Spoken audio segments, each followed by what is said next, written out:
खोज तो अहाँ के जखन जाइ छी एको दू दिन ला तो देबे करै छथिन, लेकिन हमर भाभी अहाँ के कपड़ा जे छै से कहियो छोड़लखिन है नहीं। चाहे हम कए बेर चलि जाइए दिल्ली, एको दिन ला जाइए तो बिना कपड़ा के हमरा कहियो विदाई नहीं केलखिन है।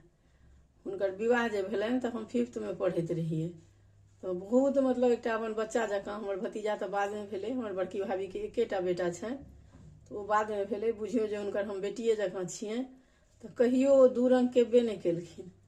चाहे हम एक दिन ले जाइए या 2 दिन ले, बिना हमरा कपड़ा के विदाई नहीं करती। खोज तो खैर अपन सबके संस्कृतिए छियै। तो कहलहुँ हैं जे माय बाप तो सबके नीक रहिते छै, लेकिन भाई भाउज नीक रहै छै तो वो बुझियो नैहर जे छै से हमेशा वो बेटी के लेल आबादे आ जिंदा रहै छै। तो वह कहलहुँ हैं बहुत खुशी के बात छै जे माँ पापा तो सबके नीक रहै छथिन, लेकिन भाइयो भाउज नीक भेनाइ बड़ जरूरी छै। ताहि मामला में हम बहुत लकी छी जे हमर परिवार बड़ नीक भेटल अछि। कनिको अंतरे नहीं बुझाइए जे भाउज और माय में की अंतर होइ छै। जय मिथिला।